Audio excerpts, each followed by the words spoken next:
advertising, or how to say that, like,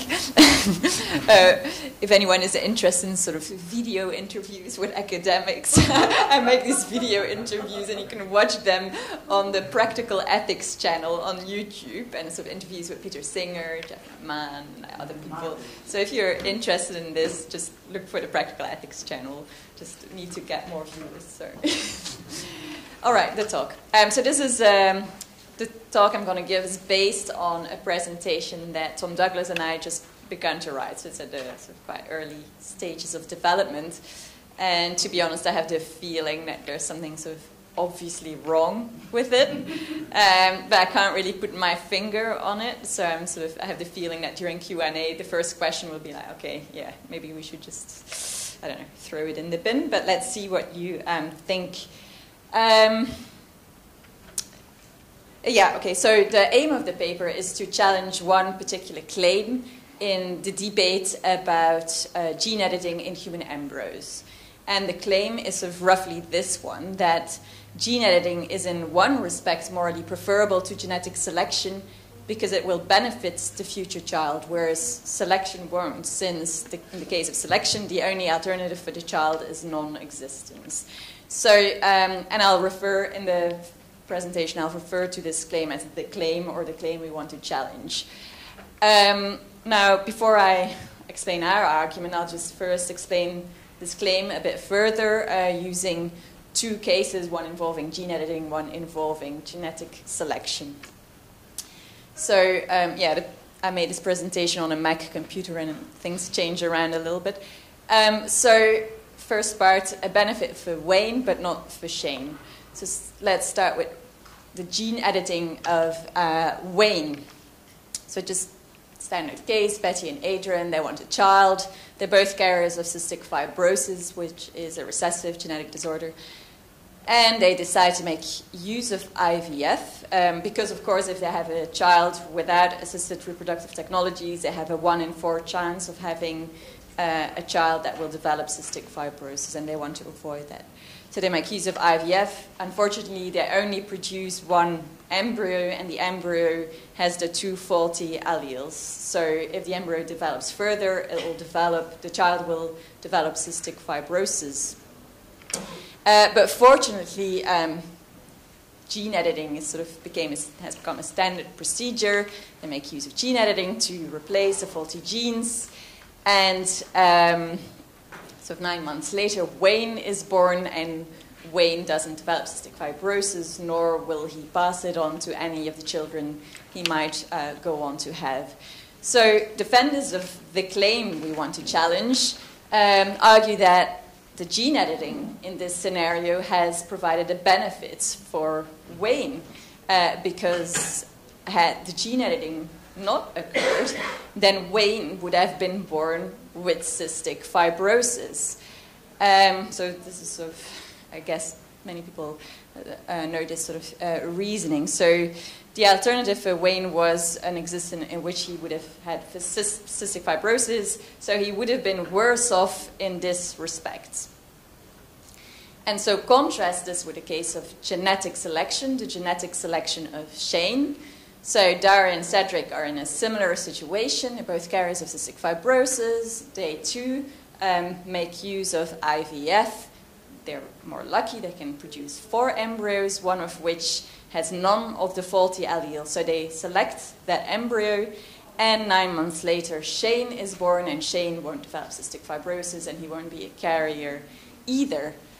So defenders of the claim we challenge then typically argue that the genetic selection hasn't benefited Shane because the only alternative for Shane was to not exist at all, because had Dara and Cedric selected another embryo, then Shane would not have existed, but another child, say Jane, would have existed and would have developed cystic fibrosis. So the idea then is that the genetic selection didn't benefit Shane because the alternative was non-existent. So this is, of course, what Derek Parfit refers to as a non-identity problem, which is a bit puzzling because we think that, of course, Dara and Cedric have strong moral reasons to do genetic selection, even though it doesn't really benefit Shane. Right. Before I proceed, I just want to make a qualification or a clarification, because I talk about benefits all the time, but what sort of benefits are we actually talking about here? So we're not saying that defenders of the claim we challenge deny that selection can provide any sort of benefits to the future child. So they may, for example, moved around a bit. So they may, for example, think that selection provides what is called non-comparative benefits. So they may think that Shane, so the product of the selection, that the selection provided a benefit that consists of Shane being in a state that is good for him, not compared to any alternative state, but just in an absolute sense. Or they may think that the genetic selection sort of conferred an existential counterfactual comparative benefit on Shane, sort of meaning that they think the selection provided the benefit of existence to Shane, but this is very controversial because many people think you can't really compare the state of like well-being between the actual state in which one exists and sort of a counterfactual scenario in which one would not have existed. So many people think you can't make that comparison. In any case, it's not so important. What is sort of the important bit is that what defenders of the claim we challenge do believe is that gene editing, what gene editing can provide, but what selection cannot provide, are non-existential counterfactual comparative benefits. And X confers a non-existential counterfactual comparative benefit on an individual if it makes that individual better off than she would have been had X not occurred, and then importantly, where the individual would nevertheless have existed had X not occurred. So it's the whole idea that the gene editing confers such a benefit because the child resulting from the gene editing would have is better off than she would have been had the gene editing not occurred, where the child would nevertheless have existed had the gene editing not occurred. I refer to this sort of benefit as standard benefits, just to make it a bit shorter. And sort of the assumption is, of course, that, it's often thought that there's stronger moral reasons to confer sort of standard benefits than the other sort of benefits. And if that's right, so then gene editing is in one respect morally preferable to genetic selection, or that's what defenders of this claim think or argue. But we think, that there is something problematic about that way of thinking about the case. So, although, as I said before, I'm sort of almost certain we're wrong, actually, but let's see what you think. This again moved. So, which counterfactual scenario is part 3? So, let's return to the case, the gene editing case, the gene editing of Wayne. So, the defenders of the claim we challenge seem to have one particular kind of counterfactual scenario in mind. So they seem to think, well, if the gene editing hadn't occurred for some reason, then Wayne would have developed cystic fibrosis, so he would have been worse off in this respect. So would have been that's why the gene editing actually benefits Wayne. So, but we're wondering is like, well, why sort of only consider this particular counterfactual scenario? So think of this sort of case where Betty and Adrian, so they want to have a child, and they plan to make use of gene editing, so they create an embryo via IVF, but for some reason they change their mind. Maybe they just read an article about the risks of gene editing or something, so they decide not to use gene editing. Seems to us that, so what they do is, well, they discard the affected embryo and they undergo another IVF treatment. They produce 3 embryos, one of which doesn't have a faulty allele. They select that embryo, and 9 months later, Cain is born, and Cain won't develop cystic fibrosis and is not a carrier. And we just think, well, this scenario is sort of at least as likely as the scenario in which the embryo, the affected embryo, would have developed further and Wayne would have been born with cystic fibrosis. And we even think that our scenario is actually more likely to occur because the parents, I mean, what they want is they want to have a child, and they want their child to be free of cystic fibrosis. So it just seems very likely that if they don't make use of the gene editing, that the alternative would be not that they continue with that embryo, but that they just discard the embryo and find another way to have a child that doesn't have cystic fibrosis, for example, through genetic selection, maybe using donor gametes or maybe even adopt a child. So, and if that's right, it probably isn't, but if that's right, then of course, then the gene editing, in the case of Wayne, hasn't really benefited Wayne, because had the gene editing not occurred, then Wayne wouldn't have existed, because the parents would have discarded the embryo that become Wayne. So that's a more similar reasoning than to the genetic selection scenario. So it's not the case that Wayne could have been better off. I mean, the only alternative for Wayne was that he didn't exist, non-existence. So what we claim then is that the argument that gene editing is morally preferable to genetic selection because it confers these standard benefits on the resulting child can't be generalized. It seems to only apply to cases of gene editing in which the child would have been brought into existence had the gene editing not occurred. And this is a surprising conclusion because which counterfactual scenario is most likely to occur seems to depend on the importance the parents accord to the genetic trait they want to avoid in their child or that they want to introduce in their child in the case of enhancement. So it seems like the more serious the condition is that they want to avoid in their child, the more likely it is that had the gene editing not occurred, they would just discard the embryo and look for alternative ways to have a healthy child. Whereas in a scenario, if it's like a mild condition that they want to avoid or perhaps carrier status, then it's more likely that they would just carry on with the affected embryo and that embryo would develop into a child. So, because presumably parents are more motivated to avoid severe genetic conditions in their child than more mild conditions or carrier status. So, yeah, so just to illustrate it, so suppose Betty and Adrian have this, create this embryo via IVF that is sort of merely a carrier. So yeah, then we think that Wayne actually has benefited from the gene editing, because had the gene editing not occurred, then the parents would probably just have carried on, I mean, with the affected embryo, because sort of the cost of discarding the embryo with carrier status and doing IVF again is quite high, and they might just think, well, being a carrier is just not bad enough to justify all the costs of trying an alternative option.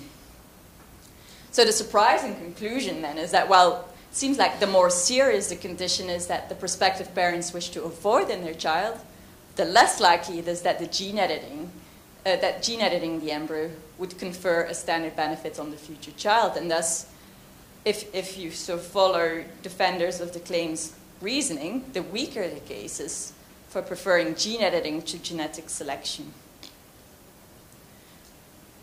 So it seems like defenders of gene editing are then confronted with a dilemma. So either one accepts that the appeal to standard benefits provides no reason for preferring gene editing to genetic selection, thus weakening the case for gene editing, or one accepts this counterintuitive view that reasons for pursuing gene editing are stronger in relation to trivial conditions than compared to more serious ones, which seems wrong or implausible.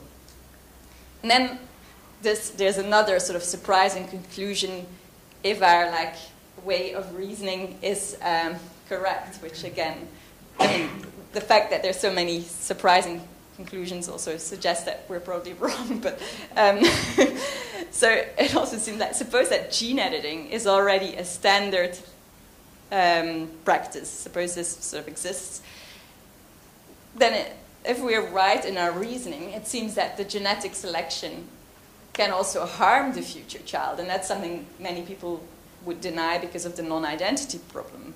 So suppose that Daria and Cedric are carriers of cystic fibrosis, they want this healthy child, they make use of IVF, and they only produce 2 embryos, E1 and E2.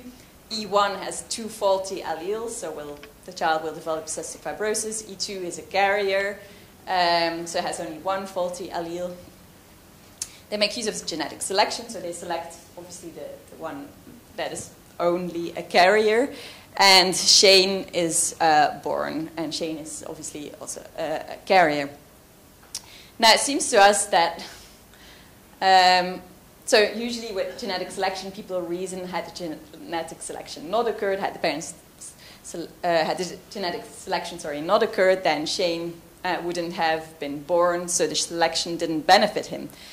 But suppose that, I mean, if gene editing is available, you could reason, well, if the selection could for some reason not occur, maybe the parents would instead just sort of gene edit both E1 and E2. They would correct the faulty genes, implant both of the embryos in Daria's uterus to increase the chance of a pregnancy, and then say E2 makes it, embryo 2, and is not a carrier.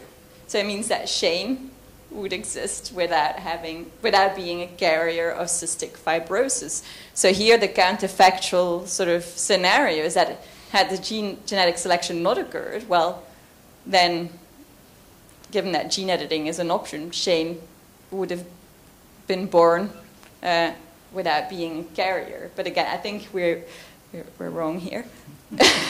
So the conclusion is just that the claim that gene editing is in one respect morally preferable to genetic selection because it will benefit the future child, whereas selection won't, is problematic because it can't be generalized. It only seems to apply to cases where parents will actually continue with the afflicted embryo and won't choose for an alternative option to have a healthy child. And it has this implausible implication that reasons for pursuing the gene editing are stronger in relation to very trivial conditions, because that's when the parents will continue with the affected embryo. So it'll be stronger in relation to trivial conditions than in relations to more serious ones. So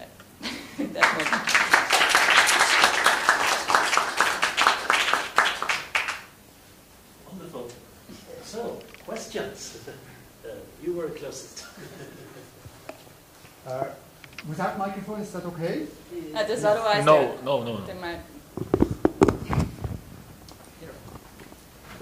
Thank you. That was fascinating. But I guess that's a methodological artifact that you have here.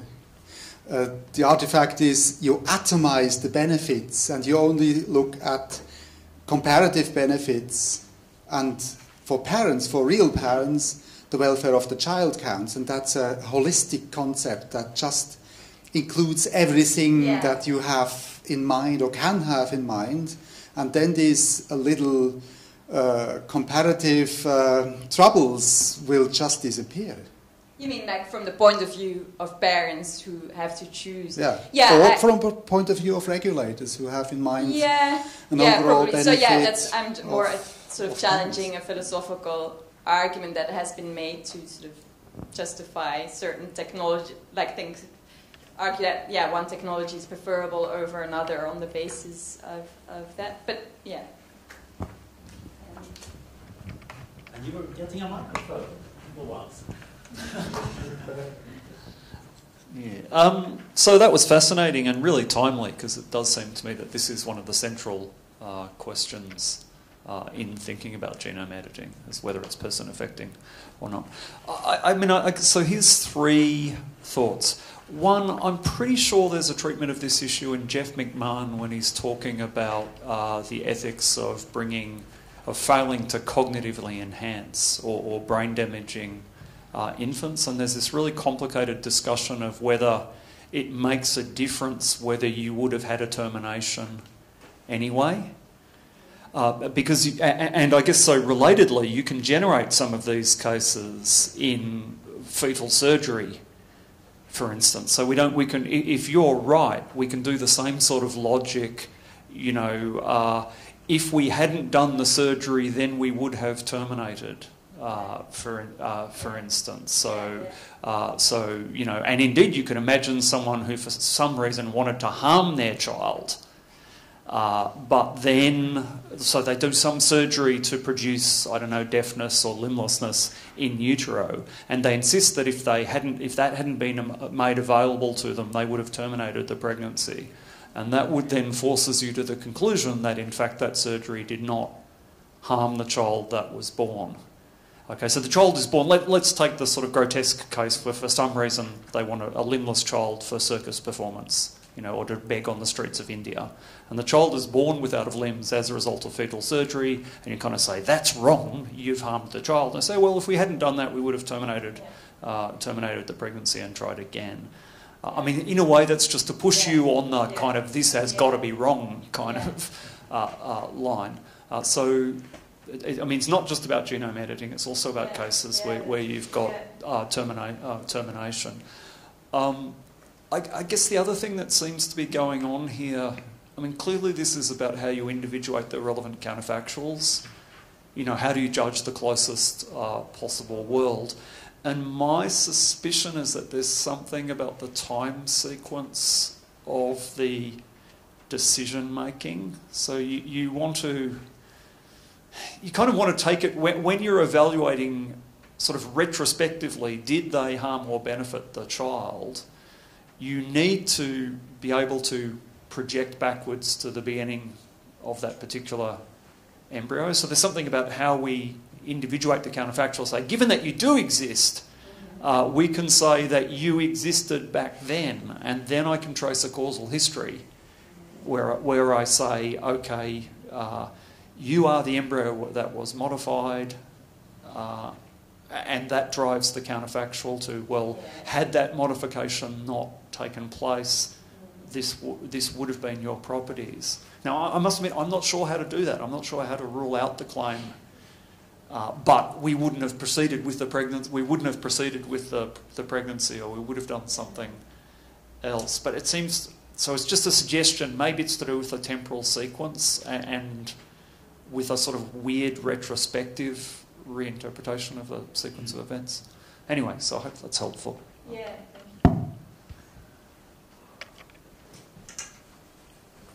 Thank you. We have time for the last question. Okay, I was wondering, it's a comment maybe, but I was wondering if we could give a more intuitive rendition of the arguments you're attacking by saying that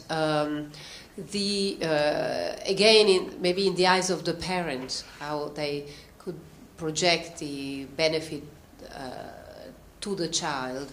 And that is, in the gene editing situation, you have one child and you cure that child. So in a way, it is clear that you are. Whereas the other, there is this choice, this choice thing, which is the how would I say? As if there were there are several potential children, and you choose one. So this living one is not a. I would imagine that as a parent, it would think that it's not as if he's cured. That is, his benefit, but it's just that I'm, by default, I'm choosing that instead of the others. Yeah. And so I can imagine, and first of all, the act of choosing, you're comparing children among them, and you're sort of choosing the least bad option. And that's a very different way of evaluating the act of giving a child, bringing a child into the world, which is less on the identity of that child is diminished in a way if you choose among four instead of if you just cure that one. Yeah, various possible children. Yeah, that's right. Into the world, whereas otherwise you have envisioned as one future child. Just one future child. Here you're comparing several possible worlds. It's not so much existent or non-existent, but these real things that you are comparing among themselves. So I think that it's not very helpful to think in terms of non-existence and comparative in that way, but comparing children among themselves, or rather have one and all invest in that one. So it's I don't know if you know. Maybe, so that would make the genetic editing preferable. For the benefit of the child in the eyes of the parents, I agree from of the parenting. Yeah, that's right. I agree with that. Well, thank you very much.